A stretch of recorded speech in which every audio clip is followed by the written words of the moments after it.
Pessoal, boa noite. Hoje é dia 13 de outubro. Hoje a gente inicia para o pessoal do Noturno a terceira semana Grandes Temas da Atualidade. Eu vou contar um pouquinho da história desse evento para vocês, que talvez alguns ainda não conheçam. Ele se iniciou em 2018 com uma demanda que eu e a professora Marise sentíamos todos os anos nessa semana que ocorria a viagem dos formandos, desde a época ainda de Porto Seguro, faz tempo, né, Marise? Vinham poucos alunos, eles não tinham muita motivação, porque a classe ficava praticamente vazia. Então, o que a gente fez? Para que essa semana se tornasse mais atrativa e proveitosa, a gente sugeriu à direção um evento com palestras que trouxesse aos nossos alunos que não viajavam informação, conhecimento, assuntos do dia a dia dele, que fizesse uma diferença para eles nessa semana. Isso foi muito bom, foi uma semana bastante proveitosa. Em 2019 a gente repetiu, foi um sucesso bastante grande, a gente não esperava que desse tão certo. Em 2020 a gente não conseguiu fazer por conta da pandemia, estava muito incerto, né? Mas esse ano a direção pediu de novo, e nos incumbiu de trazer mais uma vez esse evento com os profissionais que a gente conhece, como o Rodolfo, que participou de 2019, nos deu o prazer de participar de novo, falando de assuntos que interessam para a gente e para todos vocês alunos. Mas desta vez, eu e a Marise, a gente teve uma importante ajuda, uma colaboração, assim, espetacular, que é da Rosinha, né? A Rosinha está aí, fala um oi para a gente. Para quem ainda não conhece, acho que todo mundo conhece. Hello, guys, Teacher Rosa. Welcome. Obrigada, Rosinha. As pedagogas que nos acompanharam também, e o Rafael Adams, que todo mundo conhece, que é funcionário do colégio. Eu agradeço a presença de todos os professores que estão aqui presentes, que liberaram para os alunos assistirem essa palestra do Rodolfo, e vou passar a palavra para o diretor associado, José Alberto Mattioli. Obrigado, Márcia. Bom, em primeiro lugar, eu tenho que agradecer ao trabalho executado aí pela equipe, né, que a Márcia já citou os nomes. Então, muito obrigado em nome do colégio. E também agradecer já o palestrante, né, para se disponibilizar, né, um pouco do seu tempo aqui, disponibilizar um pouco do seu tempo aqui para falar com a gente sobre um tema realmente importante, né? Grandes temas da atualidade. Então, eu acho que a maioria já deve ter visto ouvido falar, pelo menos, sobre esse tema, né? Cidades inteligentes, né? Ou muito conhecido como Smart Cities, né? Bom, eu não vou me alongar muito, mas eu só estou curioso até, porque eu já vi também, já li alguma coisa, mas nada como a gente ouvir de um especialista, né? E eu perguntaria, né, o que é uma cidade inteligente? Qual que é a diferença para um cidadão que mora numa cidade inteligente e o outro que não mora? Temos cidade inteligente no Brasil? O que a gente pode fazer a respeito desse assunto? Nós podemos, aí no COTIL, né, os alunos nossos poderiam se engajar em temas voltados a esse assunto, né, em trabalhos voltados a esse assunto. Então, são coisas que eu acho que seria interessante a gente saber. Não sei se eu estou colocando o nosso convidado, né, numa saia justa, né, porque eu não sei qual que é a sequência, né, a agenda dele, né, mas são coisas que eu perguntaria sobre cidades inteligentes. Então, já passo a palavra de volta para a Márcia para dar prosseguimento e desejo a todos sucesso, né, já com certeza vai ter do ponto de vista da realização, mas eu peço a todos os alunos, todos que estejam participando, acompanhar bem, porque o tema realmente é um tema de alta relevância na atualidade. Então, obrigado pela equipe, pela organização, e devolvo a palavra para a professora Márcia. Obrigada, Mattioli. Bom, o Rodolfo Cover de Santi tem 49 anos, é formado em Ciências da Computação e com pós-graduação em Engenharia de Software e em Gestão de Projetos pela Unicamp. Tem 31 anos de carreira em TI, há 17 anos atua na gestão pública municipal e há 10 anos ocupa o cargo de gerente na IMA, Informática de Municípios Associados, SA GovTech, empresa de tecnologia de governo, onde participou do desenvolvimento de vários sistemas de informação para a gestão pública municipal, incluindo saúde, segurança pública, educação, infraestrutura, administração. Alguns desses são usados, inclusive por outros municípios brasileiros. Participou da elaboração e planejamento estratégico de Campinas Cidade Inteligente, 2018 a 2028, que elevou a cidade de Campinas como a primeira no ranking das cidades mais inteligentes do Brasil em 2019 e entre as 5 mais inteligentes em 2020. Membro de comitês que tratam de questões de governança digital, como LGPD, que é Lei Geral de Proteção de Dados no Município, normas de segurança da informação, prospecção de tecnologias, entusiasta sobre inteligência artificial para resolver problemas públicos, astrônomo amador, trader, praticante de Muay Thai e basquete. Rodolfo, passo a palavra para você, é um grande prazer você estar aqui com a gente, muito obrigada. Muito obrigado. Valeu aqui pela introdução, valeu pela introdução mesmo. Bom, quero agradecer então primeiro a professora Márcia e ao professor Alberto pelo convite feito, né? É sempre um enorme prazer participar deste evento e espero poder contribuir um pouco sobre os assuntos que eu acredito que são de grande importância para o momento que vivemos. Então, desde 2010, eu tenho me envolvido no desenvolvimento de ideias e soluções que giram em torno do tema cidades inteligentes. E estou aqui para dizer para vocês uma coisa, que uma cidade inteligente não é apenas sobre tecnologia, mas principalmente sobre pessoas. Partindo dessa premissa, eu queria dizer o seguinte, que eu vou falar agora, que são sobre as ideias de como deveria ser uma cidade inteligente de verdade, quais são os problemas que ela resolve e o que precisa ser feito para transformar as cidades atuais em cidades inteligentes. Portanto, professor Mattioli, super pertinente as suas perguntas, espero que eu possa respondê-las até o final desta apresentação. Bom, eu queria começar primeiro perguntando para vocês quanto de vocês já ouviram falar sobre smart cities ou então sobre cidades inteligentes? Não sei se eu consigo ver todo mundo daqui, né? Mas mande uma mensagem aí, por favor. Quem já ouviu falar sobre esse tema na atualidade? Cidades inteligentes ou smart cities? Legal. E aí eu queria perguntar uma coisa muito importante também. Quantos de vocês já visitaram uma cidade inteligente?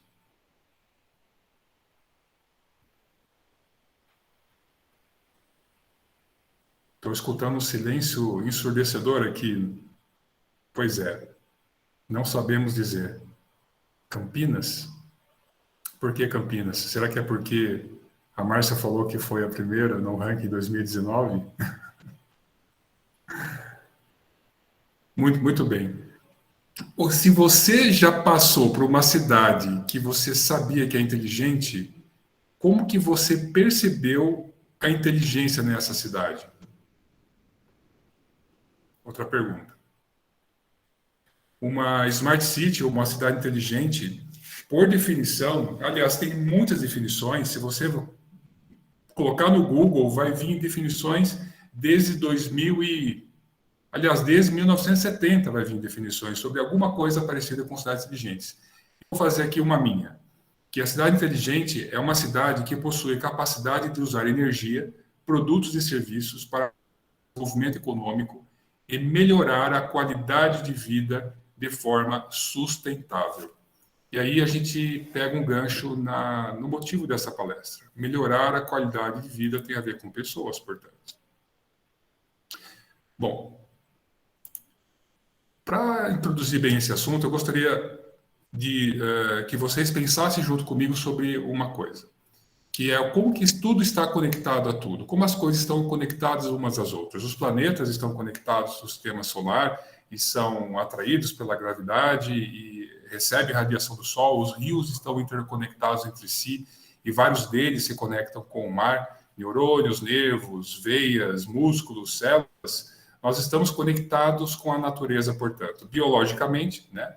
Mas também estamos conectados com as coisas artificiais criadas pela inteligência humana, com as quais a gente tem uma dependência quase que viciante nas mesmas. Estou falando aqui do celular, por exemplo.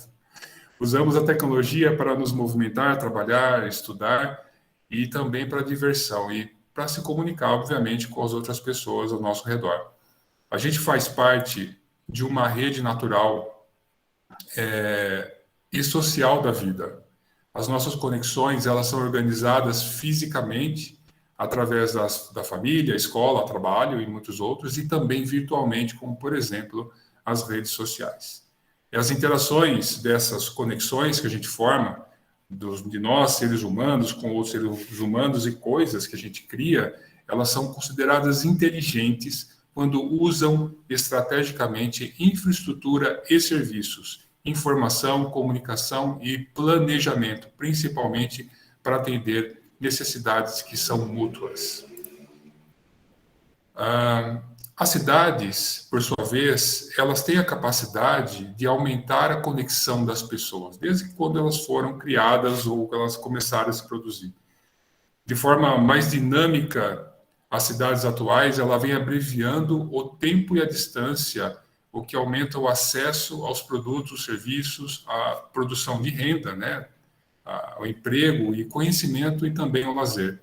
É por isso, então, que as cidades elas atraem muitas pessoas cada dia. Uma cidade inteligente é aquela que resolve os problemas comuns da sua população de forma rápida e mais fácil e gera resultados melhores do que ela resolvia no passado, portanto. Definir o que é uma cidade inteligente não é fácil. Não existe apenas um critério para avaliar um município. Mas há muitos indicadores que a gente consegue, há muitos indicadores que precisam ser medidos para que se possa avaliar se uma cidade ela é inteligente ou se ela não é inteligente.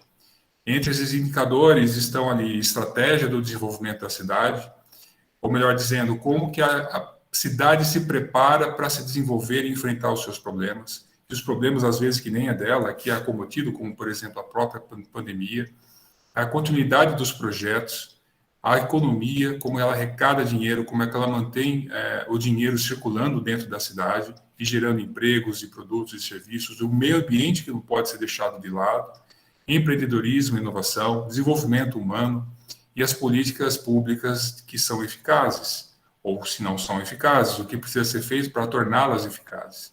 Tecnologia, portanto, é apenas uma das questões que são importantes para melhorar a qualidade de vida das pessoas, mas não é a única coisa. Então, se a gente for pegar aqui um ranking das cidades inteligentes, aqui eu peguei um ranking mundial, porque depois eu explico por que eu não peguei um ranking brasileiro, a gente vai ver cidades ali como, por exemplo, Singapura, Seul, Londres, Barcelona, Helsinki, Nova York, Montreal, Xangai, Viena e Amsterdã, entre os 20 primeiros países desse ranking, né? O que essas cidades elas têm de diferente das outras cidades no planeta? Né? Essa é uma questão muito importante que vale a pena a gente dar uma visitada. Tem outros aqui do ranking, coloquei somente os 20 primeiros, e depois eu deixo o link para vocês verem um relatório completo dessas cidades. Só para dizer que Curitiba, ela não aparece entre as 50 cidades mais inteligentes, aliás, ela aparece no relatório, mas não está entre as 50 cidades inteligentes. E é a única cidade que apareceu no ranking na América Latina, junto com Medellín e Buenos Aires. Já respondendo ao Mattioli sobre quais são as cidades inteligentes brasileiras. Mas elas estão bastante distantes daquilo que o mundo tem observado sobre cidades inteligentes. E por que a gente precisa alcançar as cidades inteligentes? As cidades onde a maioria das pessoas do mundo vivem. Isso vocês todos já sabem. Mais da metade da população do planeta, 55% ou 3,6 bilhões de pessoas, vivem hoje nas cidades. A migração do campo para as cidades ela continua, de forma bastante importante, e a migração de moradores de cidades que são até menores para cidades maiores e megalópolis, inclusive, grandes metrópoles, ocorre numa taxa de 3 milhões de pessoas por semana em todo o mundo, o que é bastante grande. E essa migração, ela tem forçado já há algum tempo a urbanização, que é o fenômeno de adensamento da população dentro de um único espaço, que é das cidades, tornando então as cidades muito mais diversificadas, por um lado, né, culturalmente, mas também muito mais densas. Cerca de 80% da população brasileira, por exemplo, ela habita menos de 1% do território nacional, segundo o IBGE. E por volta do ano 2050, mais de 70% da população mundial vai estar vivendo em cidades por todo o planeta. Mais de 6 bilhões de pessoas vivendo em um território muito apertado, muito espremido. Agora, se você chegar lá para aquelas pessoas que moram lá em São Paulo, no Rio de Janeiro, por exemplo, que tem um adensamento populacional muito grande, você pode perguntar para elas onde que elas gostariam de morar. Se elas pudessem ter os mesmos benefícios de morar numa cidade grande, acesso a emprego, renda, tudo perto e tudo mais. Com certeza elas iam mostrar isso aqui para você. Gostaria de morar no campo, num lugar saudável, com ar puro, com água pura, um lugar assim que eu consigo abrir a janela e ver montanhas, ou então ver o mar e tal. É um paradoxo, né? Existe um fenômeno também acontecendo, que seria, os sociólogos de plantão podem analisar isso, que é a migração inversa das cidades para as grandes, cidades grandes para as áreas mais do interior do estado.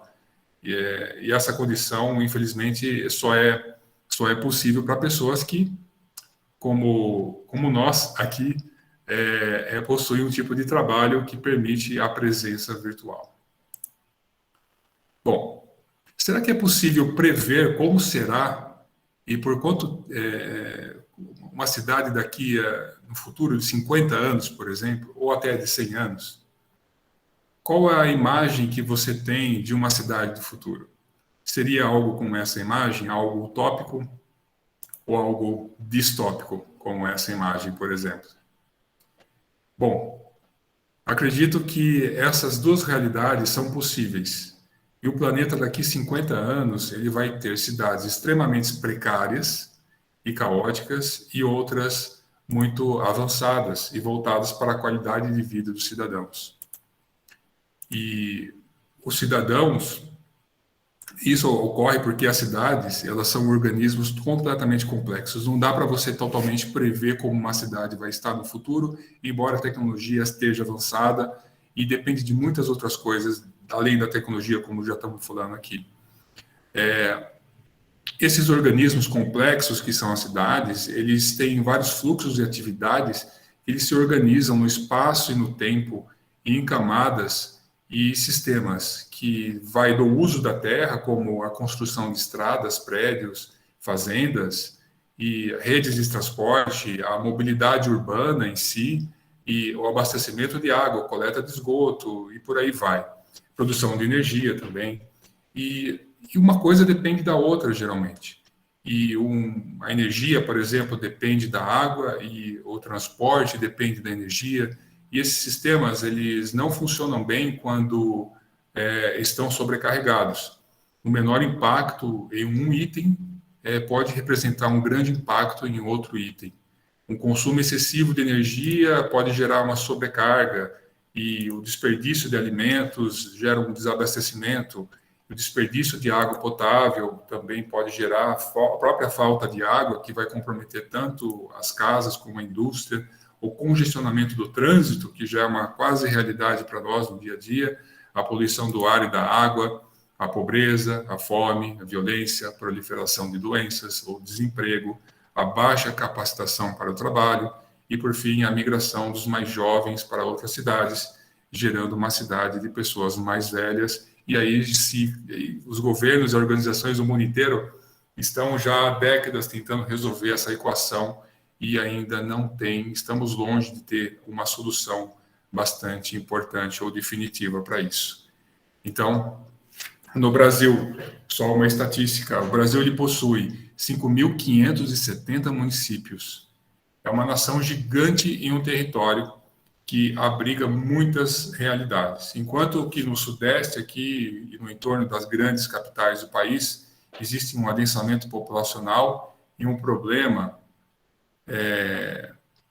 bastante gritante nesse sentido. Outras áreas do país, o problema é a distância geográfica que eles estão e os problemas de você acessar esses locais, né? Limitando aí o desenvolvimento de certas regiões do país que estão mais afastadas dos grandes centros urbanos. Estou falando, claro, do norte e do extremo nordeste, do sertão e do centro-oeste, algumas regiões também. Bom, 9 a cada 10 municípios brasileiros têm menos de 50 mil habitantes. 90% dos municípios brasileiros têm em cerca de 50 mil habitantes. 70% dos municípios brasileiros têm 20 mil habitantes. A maioria desses municípios brasileiros, com menos de 150 mil habitantes, não possuem um planejamento municipal obrigatório por lei. Eles não fazem planejamento. A gestão de cada 4 anos de um prefeito e de seus vereadores, eles não são guiados por um planejamento que levem eles para algum tipo de progresso. É praticamente como você dar aula sem um plano de aula. Você chega na classe, puxa um assunto do Google e começa a falar. Seria mais ou menos isso. Seria praticamente impossível você chegar num critério ou numa avaliação dos seus alunos, na verdade. É isso que acontece com a maioria dos municípios brasileiros hoje. A maioria dos municípios com menos de 300 mil habitantes não possui 50% dos planos de desenvolvimento setorial. Isso, o plano de desenvolvimento setorial, quer dizer o Plano Municipal do Meio Ambiente, Plano Municipal de Saneamento Básico. O que é mais básico no nosso país do que saneamento básico? Vocês sabem quanto do esgoto no nosso país é tratado? Alguém chuta? Alguém quer falar um número em percentual? Só para ver se... Menos 30%. Menos 43%. Cerca de 43% do esgoto é tratado. 43%. Ou demais é jogado in natura, ou é tratado pelo próprio cidadão, de alguma forma, fossa séptica, alguma coisa desse jeito. E se o saneamento básico, que é algo que a gente está falando há mais de 100 anos, não se chegou ainda a 60%, 70%, então nós temos um problema muito sério nesse país para resolver. O desafio é possibilitar que as cidades elas consigam resolver os seus problemas de infraestrutura precária. Primeiro ponto. Antecipar problemas, que é um outro ponto muito importante. Uma coisa é você resolver aquilo que está precário, como saneamento básico e outras infraestruturas do município que estão... Mais do que o saneamento básico, a regulação fundiária existe há séculos não se resolve. Né? Então, nós temos latifúndios, até mesmo dentro da própria cidade, erros de demarcação de terra que não se resolveram até hoje. Isso é muito importante também. Antecipar problemas é para que você consiga, que o município consiga resolver questões que são importantes para a vida dos cidadãos, como, por exemplo, pandemia, mas não vou citar a pandemia, que foi uma coisa bastante disruptiva, né, no sentido de problema, mas como, por exemplo, resiliência à escassez, por exemplo. Incluir soluções sustentáveis, como do meio ambiente, dentro da sua pasta para discussão, acelerar a economia local, incentivar a educação e inovação e tornar seus habitantes mais felizes e saudáveis. Isso são questões que elas giram em torno de grandes necessidades que hoje circundam pelo tema das cidades inteligentes. E tornar, claro, a prestação do serviço público mais simples, rápido, fácil, melhor, para que você não tenha que pegar fila para ser atendido no órgão público e que, chegando lá, você não tenha que apresentar uma série de documentos dos quais você tem que pegar autenticação, aliás, tem uma lei falando disso agora, você não precisa, nos órgãos públicos, autenticar o documento que foi gerado pelo próprio órgão público. Não faz sentido. A prefeitura te dá um documento onde que tem lá o seu nome E aí você assina, vai no cartório, autentica e entrega para a prefeitura. A prefeitura tem que autenticar o nome seu, tem que autenticar a sua assinatura naquele documento. Então, as prefeituras, os governos municipais, estaduais e o governo federal, eles têm que simplificar a vida do seu cidadão, tornando o acesso à informação mais rápido, melhor, fácil e também descomplicando para a gente. E, ao mesmo tempo, né, gastando menos dinheiro e dando plena atenção ao meio ambiente e à economia da qualidade e a qualidade de vida dos cidadãos. Bom, para que possamos destravar o desenvolvimento econômico-social das cidades, então a gente precisa, eu digo a gente porque nós, como cidadãos, somos responsáveis, se não corresponsáveis com as situações, nós precisamos planejar a cidade que queremos viver. O crescimento das cidades ele é orgânico e tem sido assim, vegetativo, por muito tempo. Orgânico vegetativo é algo como aquele que vai acontecendo de forma aleatória, incremental, meio que desordenado, inconsistente e às vezes até irresponsável por algumas gestões. Isso não é mais viável. Nós precisamos tomar o controle e projetar um futuro onde que as pessoas sejam a prioridade.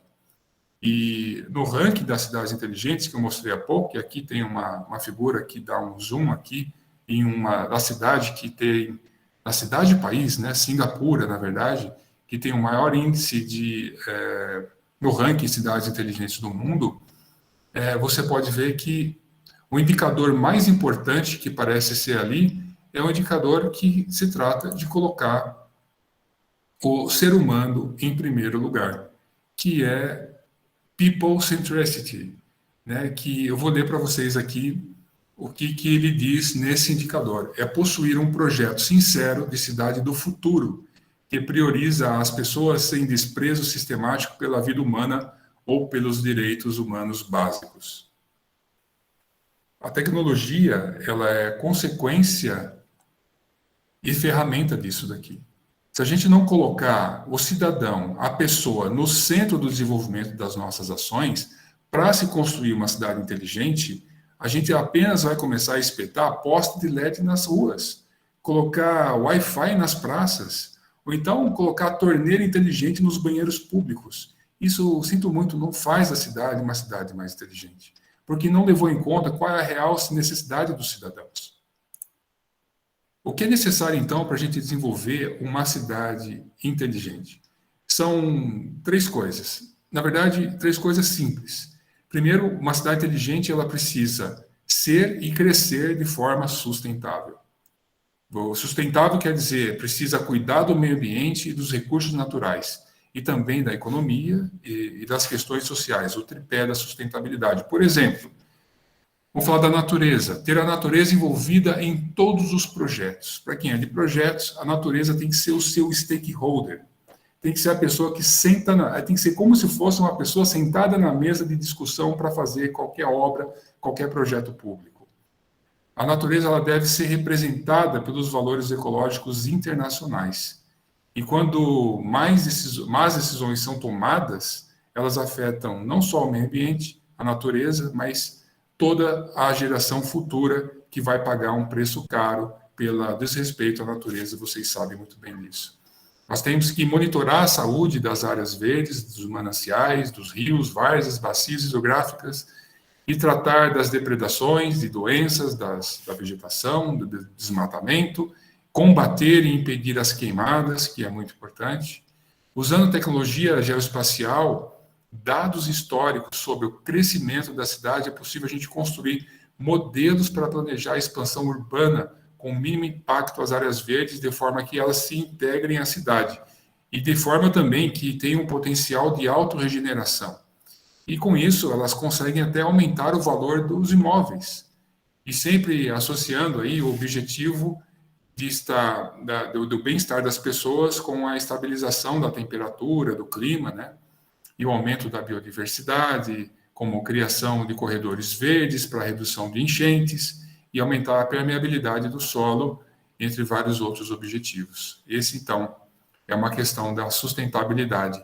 Uma cidade eficiente é uma cidade que ela tem uma infraestrutura moderna e interconectada para resolver problemas de forma rápida e resolutiva. Então, por exemplo, mais do que incluir tecnologia disruptiva, à torta e à direito na cidade, a gente precisa atender quais são as necessidades da população. E ainda que essa população ela espera ainda por serviços básicos de qualidade há bastante tempo.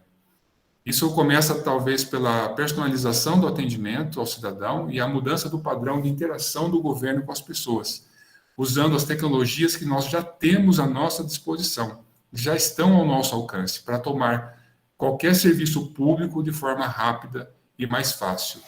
Isso pode ser, por exemplo, um aplicativo de celular ou vários aplicativos de celular que, ao invés do cidadão ter que se dirigir ao guichê da prefeitura, do órgão público para resolver um problema, se resolva tudo de forma digital.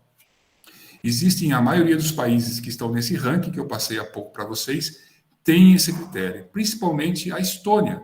Já ouviram falar de um país dos Balcãs, do leste europeu, um país que saiu de uma condição de submissa à antiga União Soviética, e depois que ele saiu da União Soviética, em 20 anos eles transformaram o país. Hoje ele é o país mais digital do mundo. Tallinn, que é a capital da Estônia, é, se não me engano, a 12ª capital mais inteligente do planeta. Pequena. A Estônia inteira não tem 1.100.000 habitantes. É menor que Campinas. Né? E eles conseguiram. A cidade inteligente ela também tem que ser um lugar habitável. É quase óbvio isso, né? Ser um lugar seguro, com acesso a recursos, produtos, serviços de qualidade e que ainda possibilite que as pessoas se expressem e se desenvolvam livremente. Então, isso tem a ver com conectar lugares, pessoas e também a natureza, que a gente já falou. Do ponto de vista urbanístico e da arquitetura, os desafios estão em como melhor utilizar os espaços para oferecer um ambiente com melhor qualidade de vida para as pessoas.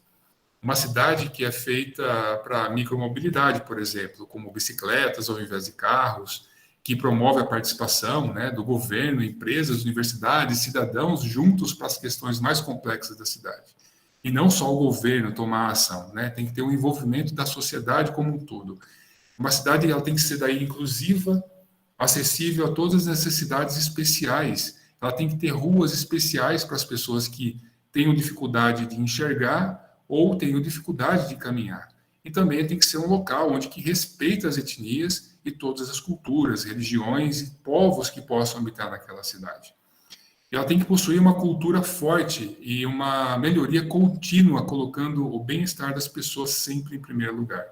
Aí vai, transporte coletivo, mais acessíveis, energia renovável, reciclar a maioria dos seus resíduos, né, do seu lixo, tratar 100% da água e do esgoto, ter um alto índice de reuso da água, cuidar da infraestrutura fazendo a manutenção preditiva, ser antecipatória, portanto, promover o empreendedorismo, planejar e resolver problemas que são de médio e longo prazo, que seria uma máxima, né?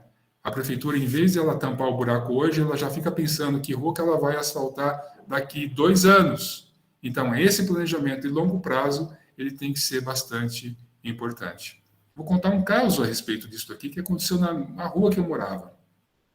Simplesmente, a prefeitura, ela fez uma obra de recapeamento da rua e ficou lindo, maravilhoso. Todo mundo gostou. 2 meses depois, veio a companhia de água rasgando a rua no meio para passar uma nova canaleta de água ali no meio. Aí ela passou em cima um remendo. Se esses 2 órgãos públicos tivessem se conversado, eles poderiam ter chegado à seguinte conclusão: já que eu vou rasgar o chão para poder passar a canaleta de água, deixa para poder fazer o recapeamento depois. Está correto isso? Mas não, eles não se comunicaram e acabaram o que aconteceu: desperdício do dinheiro público e um serviço que ficou muito mal feito.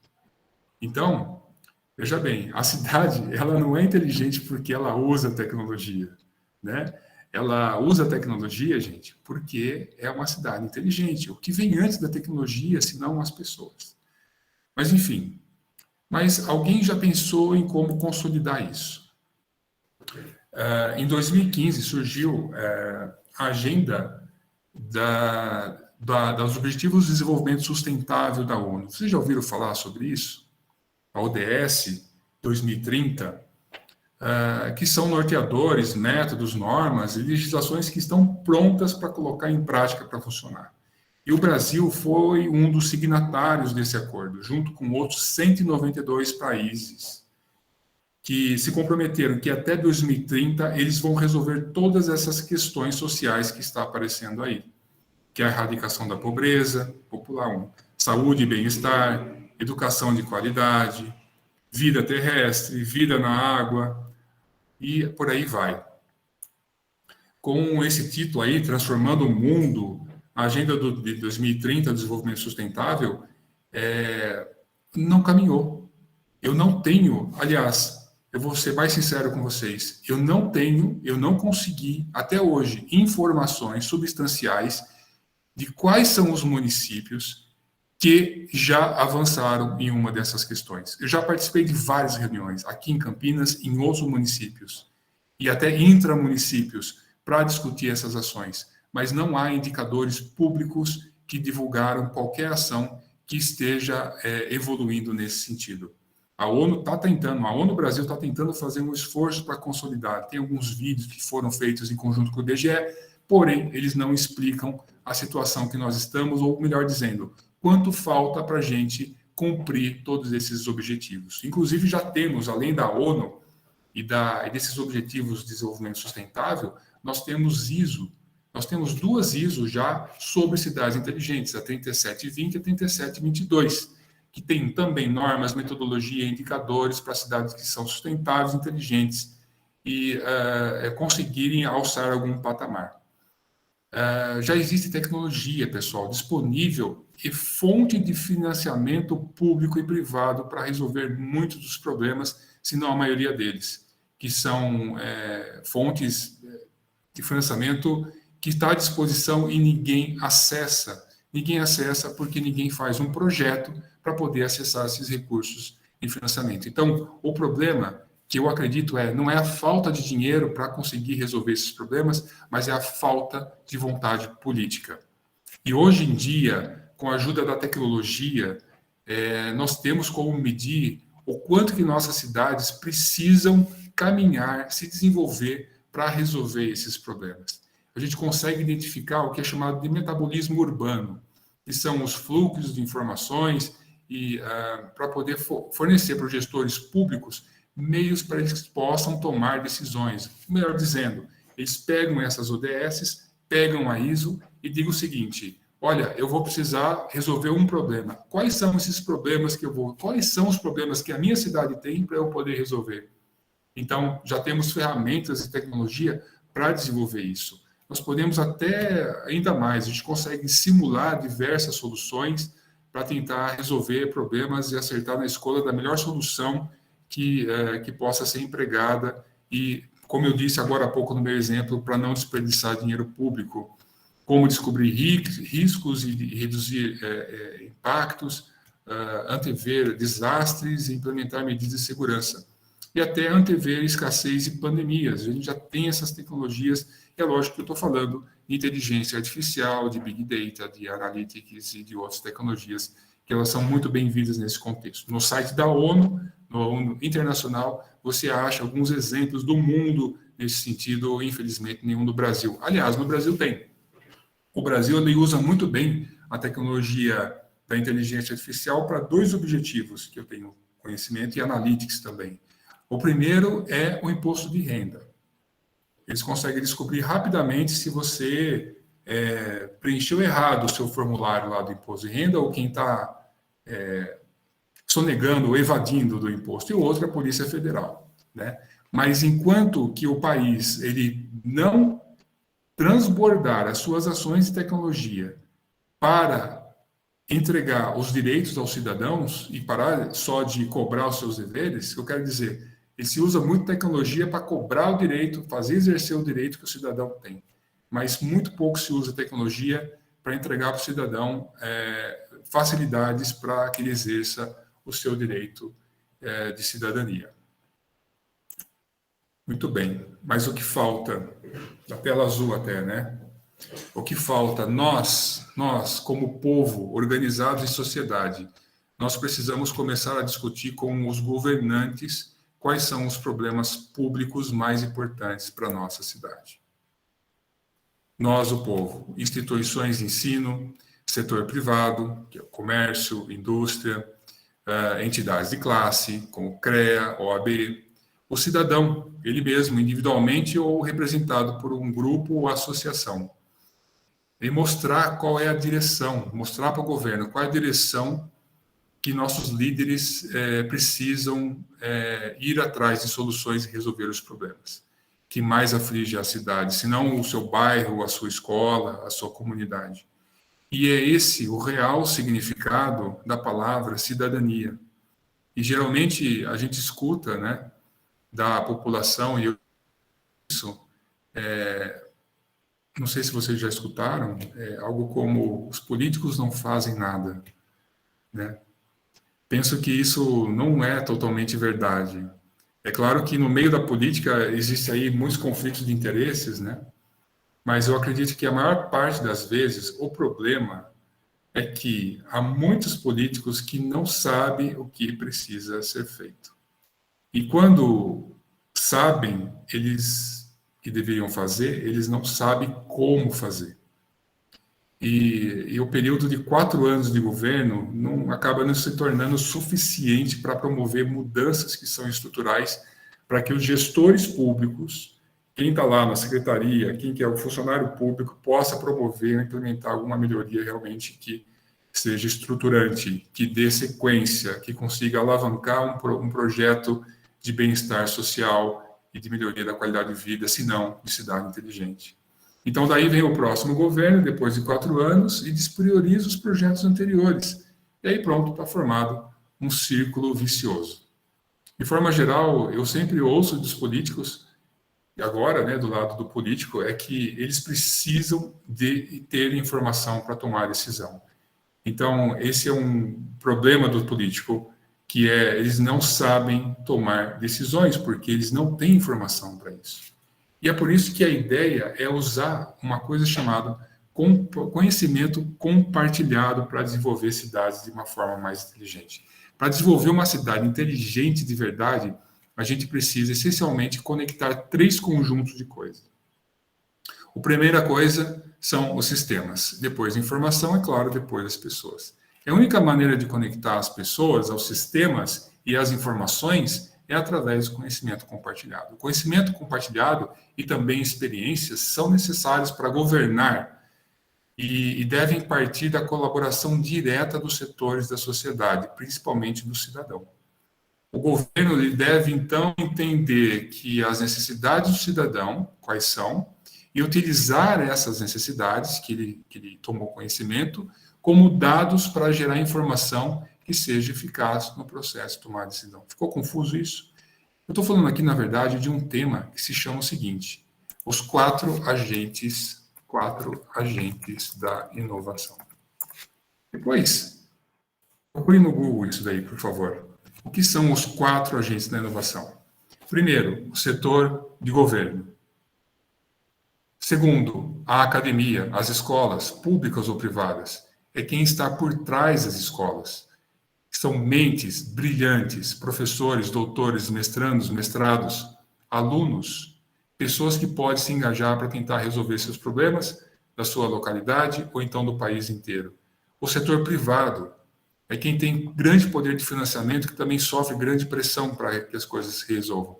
E o quarto é o próprio cidadão, através de organizações sociais ou então de organizações privadas. O cidadão organizado ou ele mesmo, com a cara e com a coragem. E nesse contexto, a tecnologia, ela é o ingrediente que traz as condições para que isso aconteça. E o resultado de uma cidade que ela é bem-sucedida, ela vai voltar para o próprio cidadão, depois que ele conseguir desenvolver um ciclo virtuoso. Então, por isso que se diz que a cidade inteligente, ela é feita por cidadãos inteligentes. Pessoal, é isso. Eu queria fazer aqui uma provocação sobre o tema E agora abro para perguntas de vocês. Pessoal, vocês podem levantar a mão ou escrever no chat, eu vou passando para o Rodolfo, ou ele mesmo acessa o chat. Algum professor gostaria de...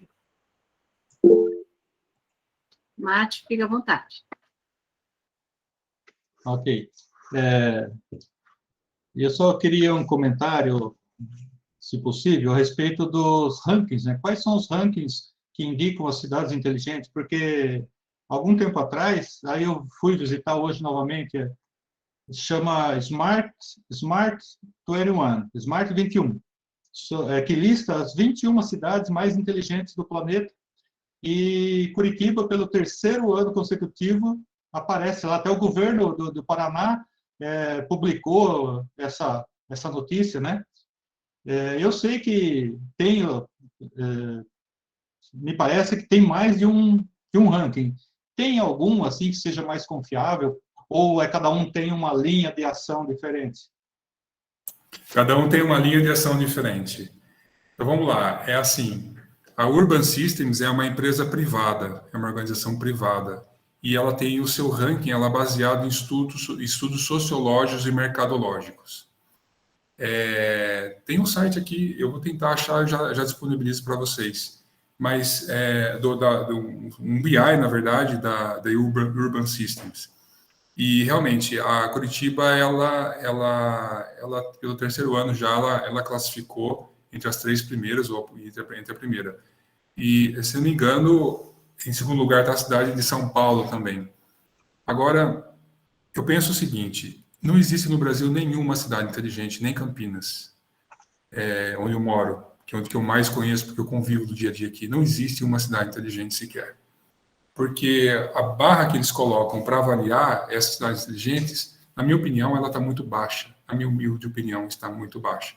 Eles focam em objetivos de melhoria incremental e não de melhoria substancial. Curitiba, ela tem problemas sérios com poluição e com violência. E ela classificou muito mal nesses itens, mas ela tem requisitos muito bons, aliás, Limeira também tem, de ecologia, de verde. A quantidade de árvores em Curitiba é muito boa, né? E por isso que ela pontua melhor. E há outras ações públicas, não desmerecendo, lógico, Curitiba. Mas se você pegar Curitiba e comparar com o que realmente ela precisava ter evoluído para chegar no nível de ser chamada de cidade inteligente, falta muito ainda. Campinas falta muito ainda também. Sempre faltou, né? Mas essa é uma questão realmente que acaba sendo, em parte, uma visão para que você tenha um ranking, para que você tenha como dizer, estamos evoluindo, não é desmerecedor esse ranking, obviamente, mas se você olhar no contexto internacional, está muito aquém. A Europa, a Ásia, os Estados Unidos já resolveram problemas públicos há muito tempo, os quais a gente ainda sente e se depara todos os dias aqui no Brasil. E eu acredito assim, que a gente tem que começar a se espelhar em como resolver, como essas cidades no mundo resolverem esses problemas públicos e trazer para cá essas soluções. Se não, essas soluções, adaptá-las para a nossa cultura, para o nosso bolso, para que a gente possa aí realmente começar a ter cidades inteligentes. Nesse indicador, nesse ranking, né, Curitiba até se vangloria que é a única da América do Sul entre essas 21, né? Segundo esse ranking, claro. Ok, obrigado. Rodolfo, tem uma pergunta do Ian. Se as cidades... Peraí que eu pulei aqui. Se as cidades inteligentes são feitas por cidadãos inteligentes, como podemos educar a população para formar uma cidade inteligente e mantê-la assim? Pegando o gancho, se falta ainda tanta coisa para a população, desde o ensino fundamental, ensino básico, né? Saneamento básico, como que a gente vai tornar uma cidade como Limeira inteligente? Bom, primeiro, professor Mattioli, eu não escutei o que o senhor falou. No final, meu áudio ele picotou um pouco. Bom, realmente, eu vou dar uma dica para vocês. Seria a união dos 4 agentes da inovação que eu falei há pouco no final da apresentação. Tem que ter envolvimento popular. E não é envolvimento popular de ir lá e votar no candidato que você acha melhor e depois nunca mais aparecer. Adote um vereador, por exemplo. Saiba o que o vereador faz, saiba o que o prefeito faz, saiba o que cada um dos membros do governo municipal faz. Entra lá no site da prefeitura e baixa o plano diretor municipal. O que é um plano diretor? É o documento estratégico que vai guiar o município pelos seus próximos, se não me engano, 6 anos. Ele passa a gestão, ele é intragestão, né? Baixe lá no site da prefeitura, se é que tem, quais são os planos estratégicos ou planos setoriais de desenvolvimento do município. Tem plano de meio ambiente, plano de saneamento, plano de urbanização, tem N planos lá. Na verdade, são 20. Entre os planos obrigatórios, que tem que ter, Campinas, Limeira tem 300 mil habitantes já? Tem. 350? Então, é obrigatório que ela tenha esses planos todos. Entenda como é que funcionam esses planos. E aí, forme associações, comitês e grupos de estudo. Lógico, eu estou pedindo para você estudar gestão pública, não é bem isso. Mas forme comitês entre pessoas para discutir cada um daqueles planos que eles desenvolveram e cobre o prefeito, cobre os vereadores ação sobre isso. Se a gente fizer isso em grupos, em comunidade, juntando a universidade, juntando o setor privado, juntando o cidadão junto com o governo, a gente começa a ter alguma melhoria, alguma mudança. É isso. A pergunta da Luísa. Aquela cidade chinesa que construiu um hospital, Wuhan, né? Acho que foi Wuhan. Em 3 dias, por exemplo, pode ser um exemplo de cidade inteligente, Rodolfo? Olha, eu não sei se foi 3 dias, tá? Houve uma especulação bastante importante aí, parece que já estava muita coisa pronta, mas não é só cidade inteligente não, viu? É tudo inteligente, é construção civil inteligente. Eles não fizeram a noite do tipo, precisamos construir um hospital, vamos junto uma galera aqui, vamos construir um hospital. Não, eles já tinham métodos e processos, engenharia pronta, material pronto para poder fazer o que fizeram. E gente motivada, obviamente. Por isso que, de novo, sem gente motivada, sem gente engajada, sem gente querendo arregaçar as mangas e fazer, a gente não constrói nada. Esse hospital em Wuhan, ele não ia se erguer sozinho, pelo menos ainda não, enquanto a gente não construir robôs para isso. Mas até para robôs você vai precisar de pessoas para programar. Então você vai precisar, sim, de gente sempre dessas obras. Existem alguns...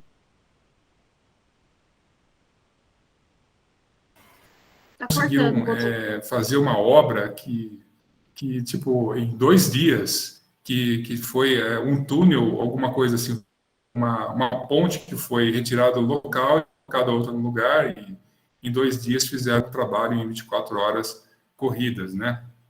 São obras que são possíveis, sim, de serem desenvolvidas, tendo método, processo e tudo isso é inteligência por trás. É claro que você não constrói um hospital a cada 3 dias numa cidade, tá bom? Então, assim, não precisa ser tão inteligente assim, mas você pode construir um hospital em 6 meses. Tem um hospital, que eu não vou falar o nome da cidade, mas fica aqui na região de Piracicaba, que faz 10 anos que o hospital está sendo construído, parou, embargou, com N problemas jurídicos, processuais, a construtora faliu, aí outra assumiu, tem problema da licitação. Faz 10 anos que o hospital não sai do papel. Tá lá o esqueleto do hospital e não termina. Se a gente conseguir terminar um hospital em 1 ano, a gente já se tornou uma cidade inteligente. Obrigado pela pergunta, muito boa.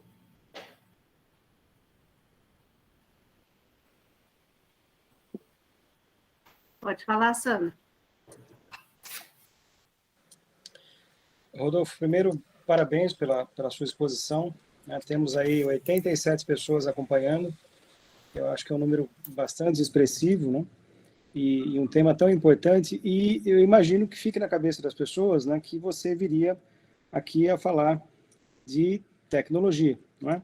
No entanto, você traz uma abordagem que eu acho que é ainda mais importante, né, que vem antes.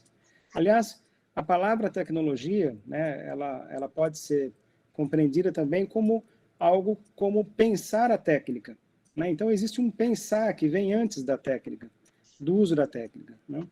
Então, eu fico imaginando que você traga aí a ideia do tamanho da responsabilidade, não só dos profissionais de TI, talvez principalmente, né? Da responsabilidade que eles têm de pensar soluções que atendam aos cidadãos, né? Mas essa responsabilidade, como você bem coloca, ela é compartilhada. Nós todos somos corresponsáveis por tudo que acontece, né? Eu fico imaginando aqui, é muito comum nas cidades do interior, Limeira, inclusive, receber notícias como, tal deputado trouxe não sei quantos milhões para a cidade. Mas aí, todo mundo fica contente com isso, com esse dinheiro você constrói uma ponte, você constrói, eventualmente, até um hospital, não é? Mas ninguém se pergunta, ou pouca gente presta atenção, em como esse deputado está votando. Ou seja, quais são as ações, os projetos que ele foi favorável ou não foi favorável, não é? Que tipo de proposituras ele tem, que tipo de bandeiras ele defende. E não precisa nem pensar na questão do deputado, né? O vereador, adorei essa sua ideia de adote um vereador, né? O meu, lamentavelmente, não foi eleito, né? Eu ainda me lembro de quem eu votei. Mas até isso as pessoas esquecem. E aí as câmaras municipais viram uma espécie de clube, né? Algumas pessoas honrosamente vão lá, acompanham, brigam, lutam, se organizam, mas é uma minoria, lamentavelmente, né? Então, temos que pensar em coisas, temos que fazer lição de casa, né? Recentemente, e aí eu quero emendar na minha pergunta, na verdade são duas. Recentemente, o historiador israelense Yuval Harari nos alertou, por meio de alguns artigos, que depois viraram um livro, né? Notas sobre a pandemia, sobre os perigos do uso da tecnologia numa situação de exceção, que é a que nós estamos vivenciando, né? Lamentavelmente, talvez não seja tão de exceção assim, talvez vivamos ainda algumas pandemias, não se sabe. Mas o fato é que ele alertou sobre o fato de que a mesma tecnologia que usa da biometria para aferir, por exemplo, pressão arterial, né? Sei lá, a condição de saúde dos cidadãos, também pode ser direcionada para um controle maior dessas populações, né? Então, por exemplo, dependendo da sua reação, aquilo que te faz feliz, aquilo que te faz rir ou chorar, também pode ser interpretado como um viés político. E se essa tecnologia, por exemplo, caísse nas mãos de um ditador, né, ele poderia controlar muito mais e muito melhor as populações, né? Como que você vê isso? E desconfio, isso reforça ainda mais a necessidade do engajamento das pessoas, né? Essa é a primeira questão. E uma segunda, que é uma curiosidade, eu sei que você viaja bastante e gostaria de saber se você visitou uma cidade inteligente ou que tenha uma experiência que você possa, uma experiência corriqueira, de fácil compreensão, de que você verificou nessa cidade, uma cidade inteligente. Um exemplo apenas. Obrigado. Tá bom. Bom, duas perguntas importantes. Bom, primeiro, queria lembrar para vocês que todo mundo tem, né, pelo menos um, né, alguns têm 2 celulares e diz a lenda que ele está escutando você, o Google está escutando, o Facebook está escutando, o que você instalou nele está escutando alguma coisa, captando informação. Então, o IoT, né, Internet das Coisas, começou pelo celular e ninguém percebeu. E já é usado hoje, de certa forma, para monitoramento. E claro que espero que o monitoramento seja do tipo não identificando preferências, gostos para afligir a pessoa e sim para oferecer a ela produtos, serviços e benefícios que vão em conta de uma necessidade, de um gosto e tudo mais, ou seja, a questão do marketing. E quando a gente fala de IoT, que é exatamente isso que você perguntou na sua primeira questão, quando a gente começa a dispor dentro do ambiente público coisas que se conectam tanto às pessoas né, que estão conectados, como um dispositivo de medir a sua pressão cardíaca, um dispositivo para medir a sua respiração, a sua glicemia, quantos passos que você deu, aonde você está, né, o GPS, junto com outros atributos, como, por exemplo, abrir a porta automaticamente, fazer reconhecimento facial quando você chega na sua casa, na sua empresa, ou saber que você está com sede e lembrar você de tomar água. Coisas simples, até e totalmente inocentes. Mas isso quer dizer também, sim, que a coleta dessas informações, quando você identifica a pessoa, pode ser usada contra ela, por pessoas mal intencionadas, por aplicações mal intencionadas. Não estou falando só de vírus de computador, malware, essas coisas, não. Estou falando, assim, de governos que podem usá-las, as informações, para o controle das massas, né? Isso aí, George Orwell já falava, né, há muito tempo, isso não é nenhuma novidade. E acontece de várias formas. A tecnologia só amplia esse fenômeno. Uma vez que a tecnologia, como eu disse mais cedo para a Márcia, ela é agnóstica, ela não tem partido, ela não tem religião, consciência do bem e do mal. Quem tem é quem faz a política por trás da tecnologia. E a mesma tecnologia realmente que é usada para produzir energia infinita é usada para colocar dentro de uma ogiva e soltar num país hostil, inimigo. Não é? Então, isso aí realmente é uma preocupação. E não à toa, os países começaram a se preocupar com a questão da identidade, da gestão da identidade, e vocês devem ter ouvido aí notícias alarmantes do Facebook e do Google também, a respeito disso, ex-funcionários falando coisas. Exato, da privacidade das pessoas. E temos aí já há algum tempo na União Europeia e nos países do Norte, Estados Unidos e Canadá, as suas próprias leis, e no Brasil, desde 2000 né, que começou para valer, a LGPD, Lei Geral da Proteção de Dados, que ela tem uma série de requisitos importantes para buscar garantir e penalizar quem não cumprir a privacidade das pessoas. O marco legal da internet, um pouco mais antigo ainda, né, tem algumas questões desse sentido. As mais importantes são que os dados públicos têm que ficar no território nacional para preservação aí do poder do dado, né, no caso. E o que estende o Marco Civil é a LGPD mesmo, nesse caso. E a outra pergunta, Sandro? A primeira? Não, é uma curiosidade. Nas viagens que você fez, né, qual cidade e qual ação você achou interessante e está dentro desse conceito de cidades inteligentes? Olha, duas cidades. Uma viajei mesmo e outra eu fiz um tour virtual, né? Que eu ia para a Estônia em 2020, por conta da pandemia, acabei não indo, né? Não tinha vacina, aquela coisa toda. Mas vou ano que vem. A Estônia é um país dos Balcãs, ele é um país de 1.200.000 habitantes, 1.100.000 habitantes, um país pequeno, ex-União Soviética, que se reformulou, e eles tiveram que lutar contra a corrupção no país, e resolveram fazer o seguinte: vamos colocar aqui algo que seja diferencial para resolver os nossos problemas, e colocaram tecnologia. Eles colocaram tecnologia, porém antes capacitaram as pessoas, mandaram especialistas, seus alunos estudarem fora, trazer informação para dentro do país, para depois colocar tecnologia. Eles se tornaram inteligentes antes do país se tornar inteligente pela tecnologia.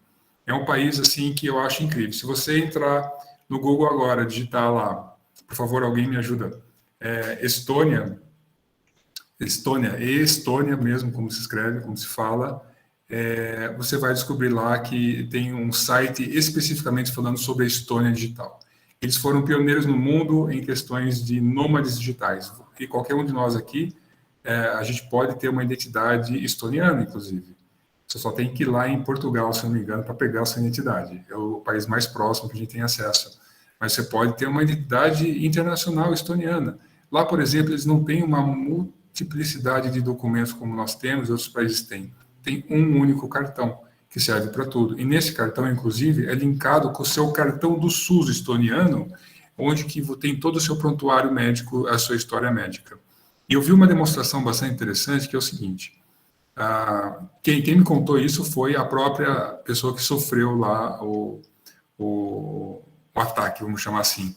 Ela recebeu no seu celular uma mensagem perguntando: o médico fulano de tal acabou de acessar o seu histórico do prontuário médico. Não tem nenhuma consulta agendada. Você autorizou esta operação?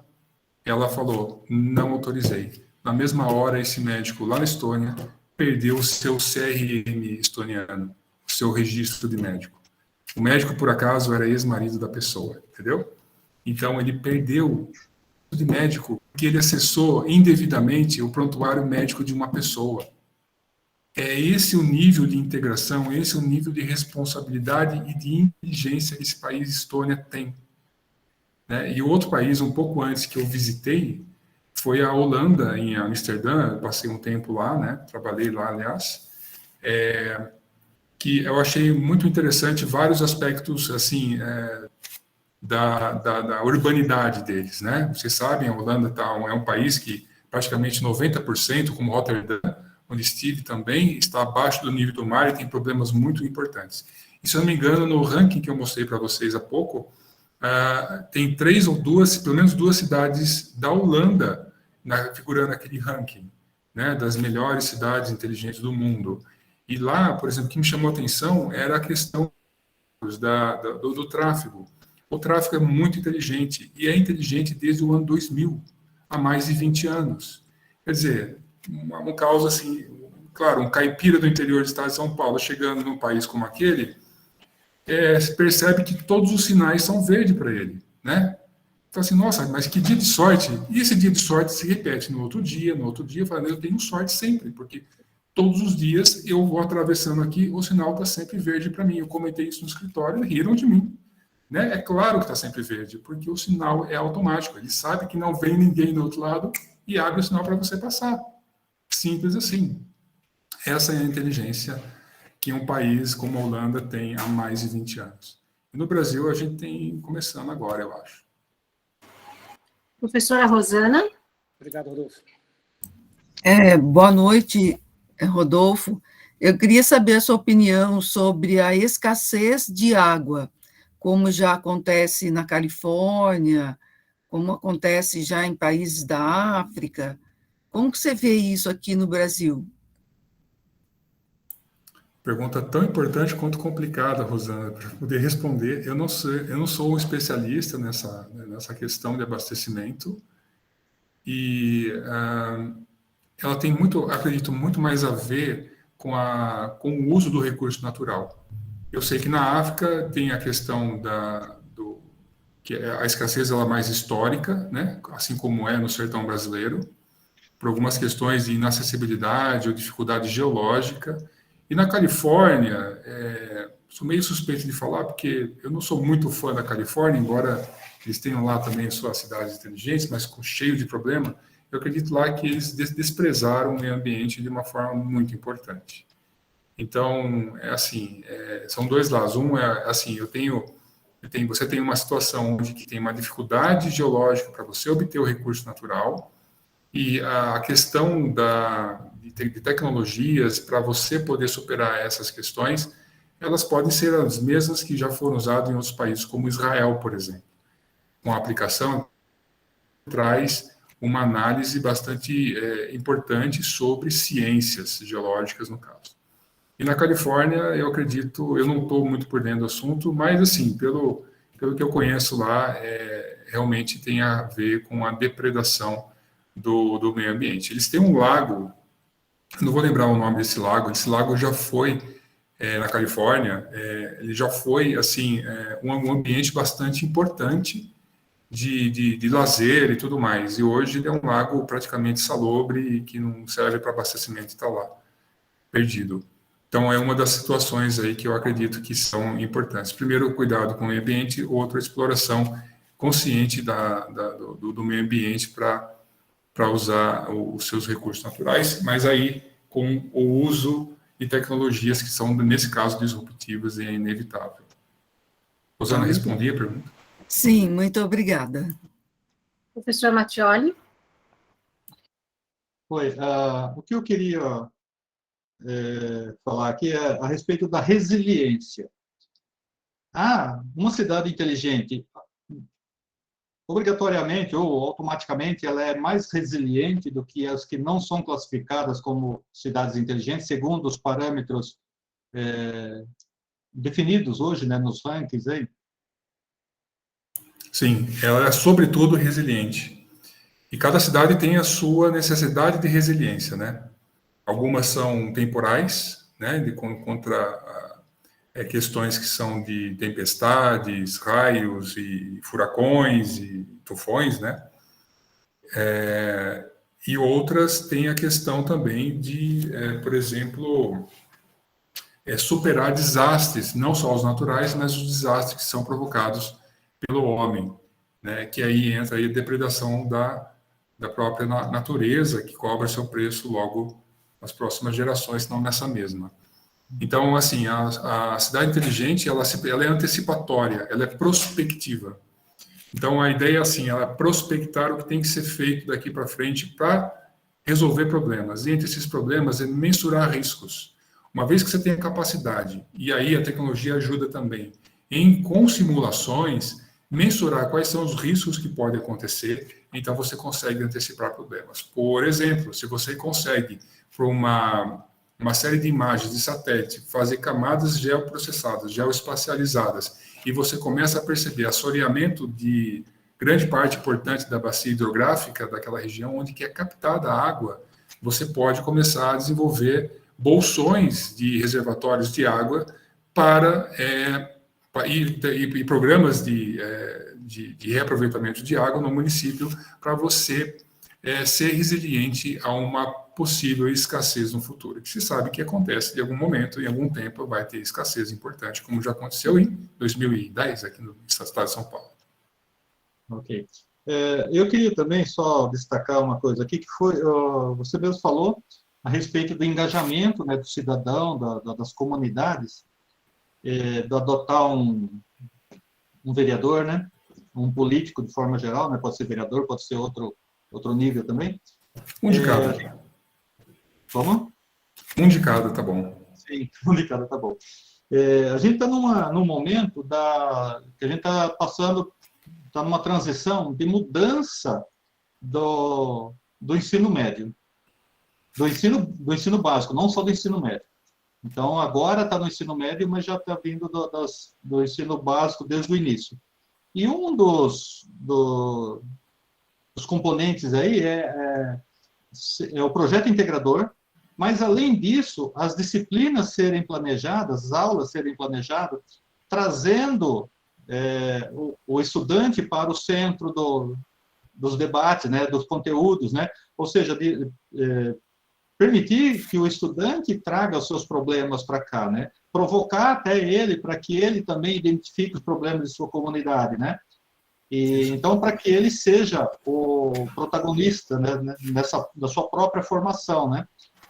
Então, eu até acredito que, se bem aplicado, que vai ser bastante difícil, né, porque demanda uma reformação dos docentes, né, toda da escola também, em termos de equipamentos e tudo mais, mas me parece que é um caminho para começar a motivar, né, essa transformação, essa mudança de mentalidade, para que os cidadãos sejam protagonistas da sua vida como um todo, né, não só na escola, que é talvez um dos componentes necessários para que a gente tenha cidades mais inteligentes. Então, temos que ter cidadãos mais inteligentes e conscientes, né? Isso. Então, ao invés como dizia o Paulo Freire, né, aquela educação bancária, né, onde a gente só despeja conteúdo, não, trazer também a realidade do indivíduo para cá, né, para que ele comece também a ser participante, né, da história e da sua própria formação, né. Então, não é uma pergunta, é só uma observação que me veio à mente agora, e que eu acho que é uma coisa para a gente começar a pensar, né, todo o corpo docente, e precisa ter envolvimento também do corpo discente, né, para que, de fato, essas transformações aconteçam, né. Então, é isso. E o corpo discente, se você me permite complementar, tem duas funções nesse caso. Uma, de colaborar mesmo, porque as pessoas mais jovens quero entender que os discentes são mais jovens que os docentes, eles têm energia e um olhar diferente para uma nova geração. É difícil, nós que já temos aí mais, né, Sandra, de 40 anos, ter o mesmo olhar que as pessoas que têm 15, 20, 30 anos mesmo, ou 25 anos. Porque eles vão herdar o nosso legado. E eles precisam estar preparados para entender qual legado é esse que eles vão herdar e se preocupar se eles querem continuar com esse legado, com esses problemas que eles herdaram da geração anterior.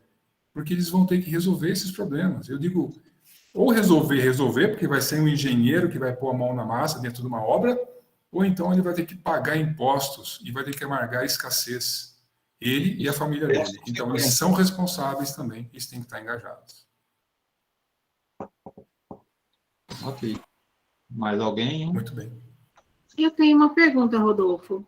Quando você fala de cidades inteligentes e coloca o cidadão no centro, né? Tudo tem que partir do bem-estar do cidadão. O que a gente pode pensar a respeito de uma escola inteligente? Dá para retroceder depois de ter passado 2 anos de pandemia praticamente, usando tecnologia o tempo todo, estudando com uma autonomia muito grande, né? Porque os alunos ganharam essa autonomia. Os alunos tiveram que aprender a ter na gente um amparo, mas a gente não consegue mais o mesmo alcance da sala de aula. Como tornar a escola um ambiente mais inteligente nessa perspectiva de que agora não dá mais para dar esse passo para trás? A escola é muito sensível, né? Porque ela envolve você quebrar paradigmas que são muito antigos em relação à educação. Não estou discutindo aqui metodologias, né, pedagógicas, muito menos para Paulo Freire, né?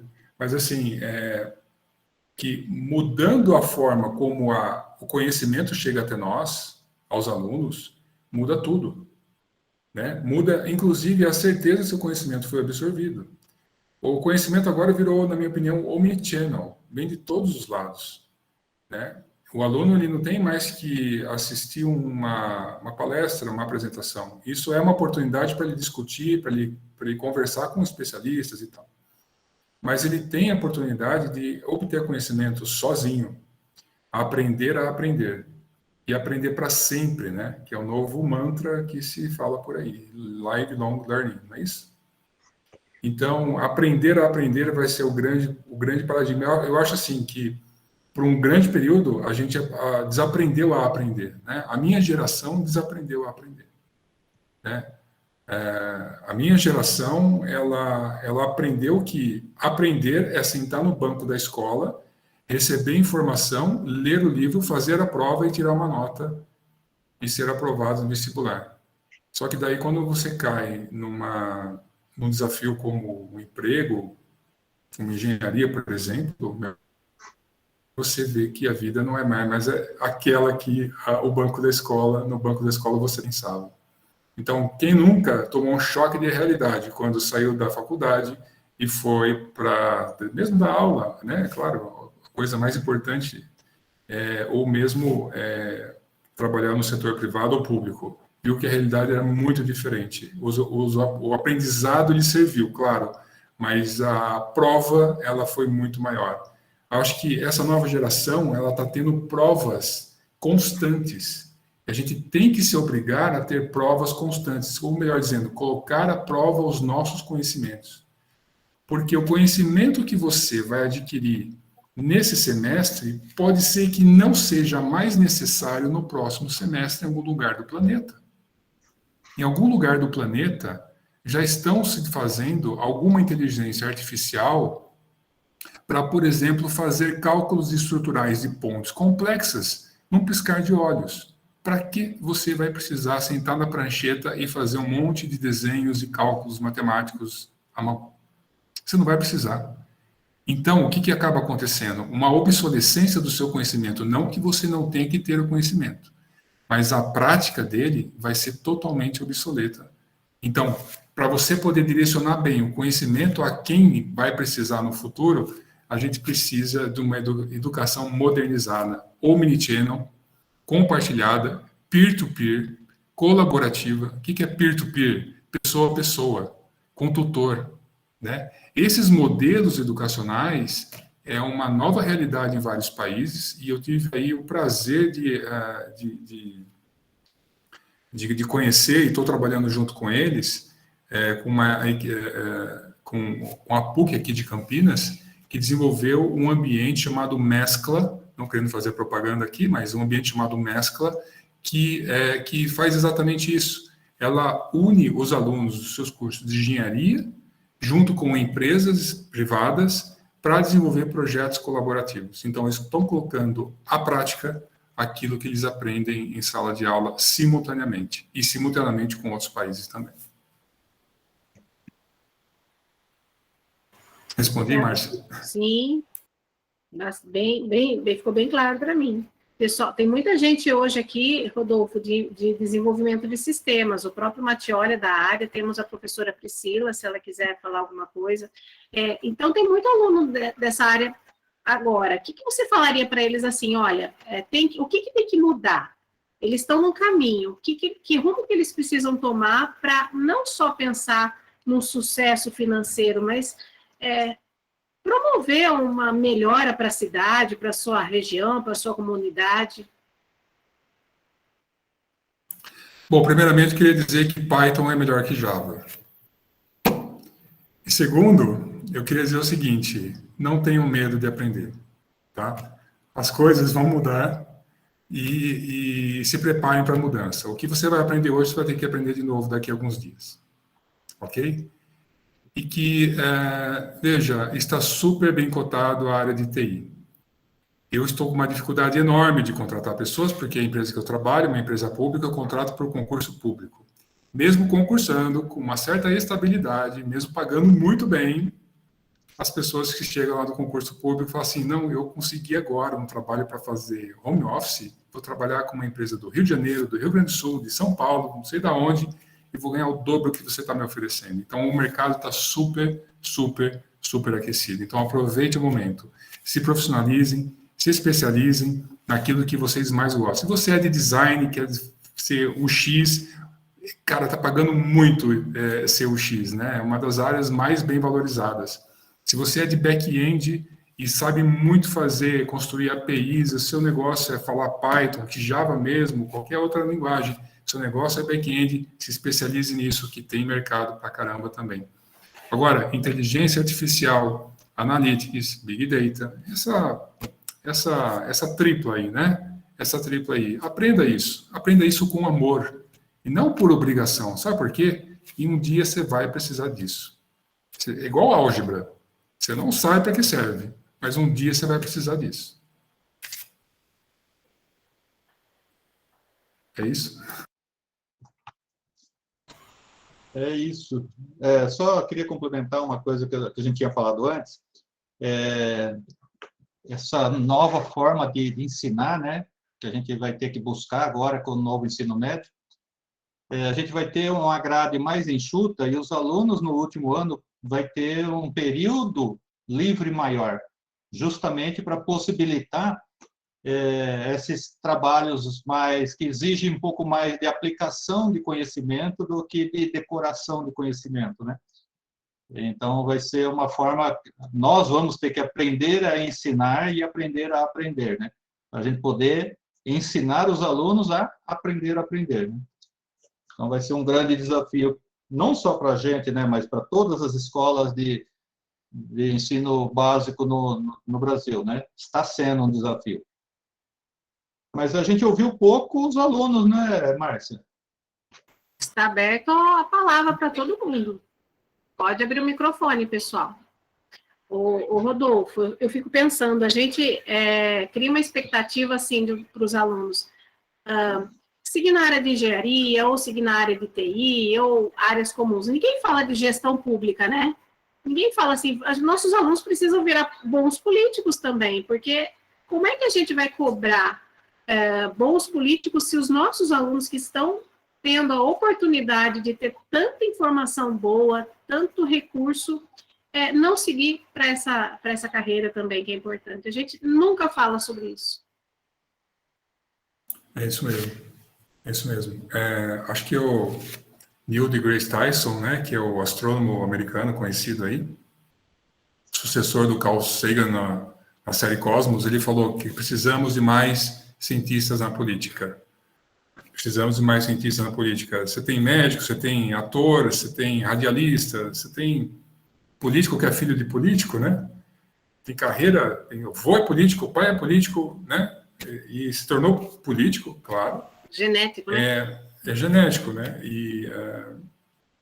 E você precisa de gente realmente. Mas assim, que tenha esse olhar de tecnologia, não só, mas também tem um olhar de ciência, de cultura, mas ciência principalmente, né? Que acaba, não quero politizar o discurso aqui, mas que não caia em falácias como o que a gente tem visto aí pelo mundo, né? Em certos países tropicais. Mas enfim, eu acredito o seguinte, que a gestão pública em geral, ela é consumidora de informações essencialmente, e cada vez será mais. O governo sabe tudo sobre você já, né? Sabe quanto você ganha, onde você mora, com quem você casou, se você casou 2 vezes, 1, 3, se você paga a pensão, se você não paga, ele sabe tudo de você. O governo já conta essa história. E cada vez mais ele vai saber mais de você. Tem um E-Social, que tem a vida trabalhista da pessoa na íntegra já no governo federal. Então, o governo só está juntando dados e informações para poder, lógico, a primeira intenção dele é regular a receita, né? Regular a arrecadação pública. Mas, em seguida, deveria ser resolver os problemas que têm a ver com entregar ao cidadão aquilo que lhe é de direito, para que o cidadão possa exercer o seu direito e não só a sua obrigação como cidadão, né?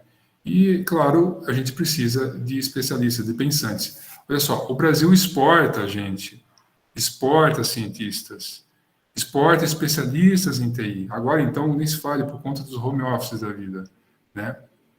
Os Estados Unidos, por exemplo, ele é uma nação rica, como todos sabem, é óbvio isso, mas a grande maioria dos seus pensadores, dos seus cientistas, são importados. China, Israel, França, Inglaterra, Brasil, né? A maioria.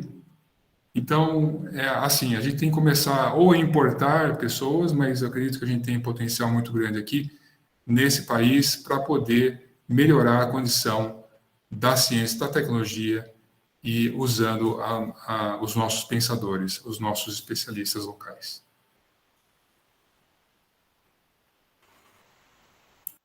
Fechado o microfone, Mattioli. Então, nesse caso aí que o Rodolfo falou no final aí, aqui no Brasil, de vez em quando se ouve falar em evasão de cérebros. E se o Brasil tivesse condições, né, se o governo brasileiro desse condições de manter e progredir na carreira aqui, certamente não precisaria importar, né, imagino eu. O que teria que fazer é estancar essa evasão de cérebros, né?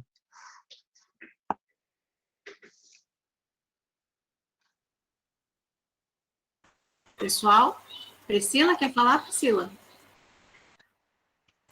Não, Márcia, acho que todas as minhas dúvidas aí o pessoal já, né, o Mattioli já foi adiantando, você também, então tá tudo em ordem. Alguém, professor, aluno, pode ficar à vontade. A gente tem que explorar o Rodolfo, hein? Daqui a pouco acaba. Sandro quer falar alguma coisa? Ele falou alguma coisa sobre Medellín, ali passou. Outra curiosidade, mas que tem a ver aqui com a América Latina e são situações muito parecidas com as quais nós vivenciamos nas grandes cidades, né? Eu não sei se o Rodolfo conhece os casos de Medellín e Bogotá, que tem uma pegada mais inclusiva, né, e transformadora. Locais complicadíssimos há 20 anos, 30 anos, e que têm buscado soluções muito interessantes, sobretudo em relação à mobilidade urbana, né?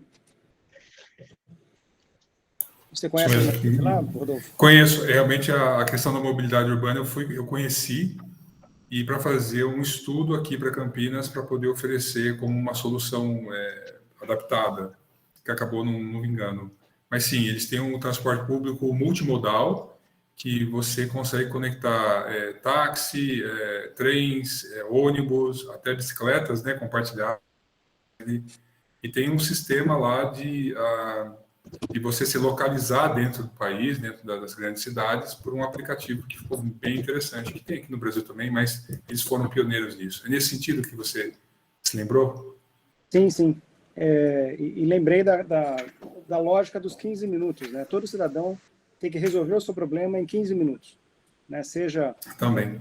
porque a mobilidade urbana permite isso, seja porque é o tempo máximo que ele vai perder com burocracia ou coisas assim, né? Esse raciocínio é muito interessante. Fazer com que o serviço público seja tão eficaz quanto as empresas mais eficazes, né? Eu sempre me lembro quando se fala no Silicon Valley, né, e a gente acha que aquilo é simplesmente o resultado do pensamento de meia dúzia de gênios, né, pessoas brilhantes e tal, e também é isso. Mas o poder público também estava lá, certo ou errado, né, impactando positivamente ou negativamente a população local. O Estado deu as condições para que essas mentes brilhantes pudessem transformar aquele lugar num centro de excelência, né? Então, acho que a lógica é mais ou menos essa, ou seja, cobrar do gestor público que ele ofereça, né, que as cidades possam ofertar serviços tão eficazes quanto aqueles que são oferecidos pelas melhores empresas do mundo. É isso mesmo. Mesmo porque a população e o próprio governo usufruem depois de produtos e serviços, aumento da renda, aumento da captação, né, de impostos, tributos e taxas, valorização imobiliária também é um item bastante importante nesse caso, e também você atrai investimentos para o país, né, e para a região, certo? Uma cidade inteligente, sobretudo, é aquela que consegue atrair investimentos para si, que vai gerar empregos e produtos e serviços que são exclusivos daquela região ali. E já temos uma briga, né, de evasão, de fuga, né, de empresas para um estado, para outro, para pagar menos imposto.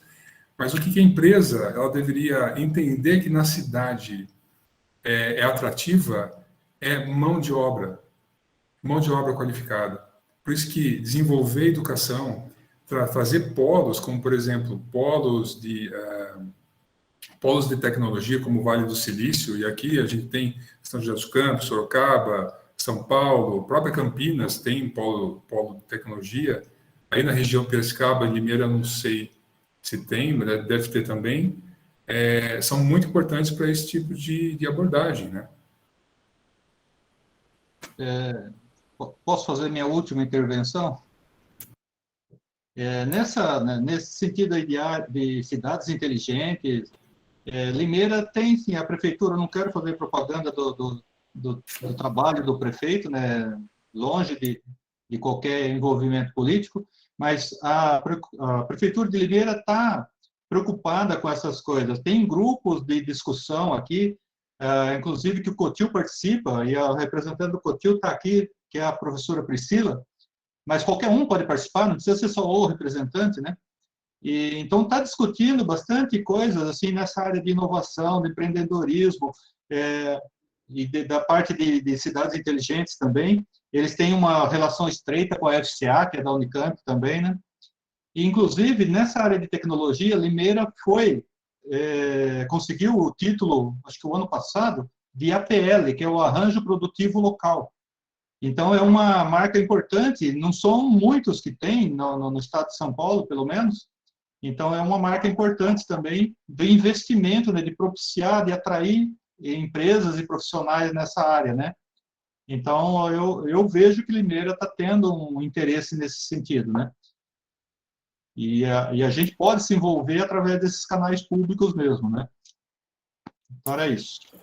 Sim, é muito interessante o que você falou, Mattioli. Vou procurar conhecer melhor essa parceria que Limeira está fazendo. Eu sou limeirense, quem não estava aí no começo, sou limeirense, não moro aí já faz 25 anos, mais 21 anos, mas sou limeirense e minha família praticamente inteira mora por aí também.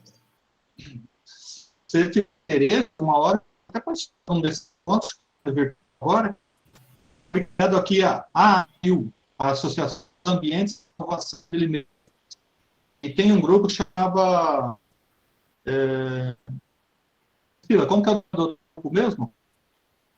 Deixa eu ver aqui.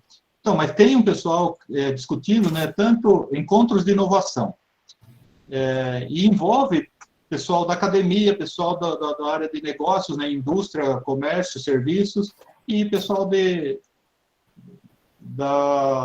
governo também, né? Então, tem um pessoal aí bastante engajado nisso. Muito bom. É isso, pessoal.